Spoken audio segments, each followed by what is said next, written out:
Good morning. Welcome to Fairlane. My name is John Kingsley. I'm the Collections and Furnishing Specialist here.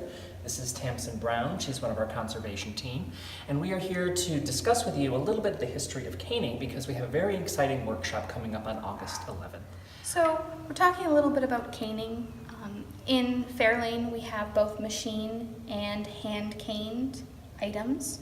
Hand caning has been around since ancient times. They found caning in ancient Egyptian tombs from 13 BCE and ancient China. Most caning prior to colonization was done with rush reading or cattails. It wasn't until colonization that the rattan plant, which is part of the palm family, which comes from parts of Asia, was started using in caning. Now today, we only call things that are caned, things that are used, the rattan plant. So this is an example done by Mr. Eddie, who's coming to visit us, and this is an example of hand caning. And hand caning was done throughout time. It became very popular in the 17th and 18th centuries, and you can see that individual reeds are pulled through holes to create patterns, and you can get many different patterns in this traditional style. In the 1890s, with industrialization, machine caning was created. And this is machine caned. This is one example. Another example is a smaller weave too here. So this was done by machines, and it really, hand caning was very affluent. You had someone who had to, pull all the pieces. It was time consuming. Machine caning really brought caning to the masses, and it became a very commoner thing. So machine caning is you get these big panels and then they're pushed in. Now this is another example from the house. It's pushed in with a spline like this into the piece. So that is much easier to do. You don't have any seams on the other side.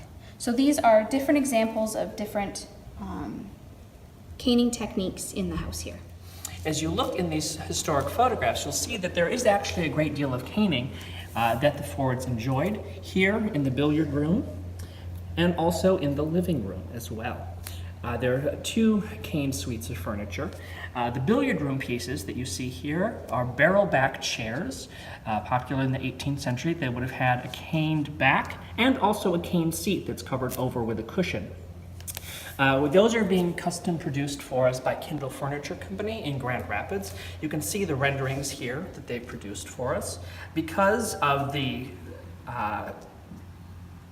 square footage, I guess you could say, of caning used on these pieces, we've decided to go with synthetic because it will be sustainable more so for the long term. Here we are having several pieces custom made to replace pieces that they're no longer at the site. However, I do have a substantive original collection, and this is one of those pieces. This is one of the pieces that was originally in the dining room, and it's distinctive because, as you can see here at the front of the chair back, there is hand caning. Now, as Tamsin intimated earlier, in the Industrial Revolution, caning was more accessible to the masses thanks to machine caning and machine weaving. By the time Henry and Clara Ford were furnishing this house in 1919, they wanted to set themselves just a little bit apart with their sense of craftsmanship. And so this type of chair has hand caning at the front and also at the back as well. And you can, so that way, as Tamsin noted with some of the other pieces earlier, you're not seeing those nasty little seams and kind of dangling cane that happens when you do hand caning through the holes of the piece. This also doesn't feature a spline. You'll notice this is all woven, and so it was impossible to set in two separate panels, one for the front and one for the back. So all of this, as we think, would have been continuously woven from front and back simultaneously to replicate this pretty astounding design. And this is something that Mr. Eddie has shared with us as part of his dialogue in preparation for the event. So we look forward to learning a lot more about it at that juncture.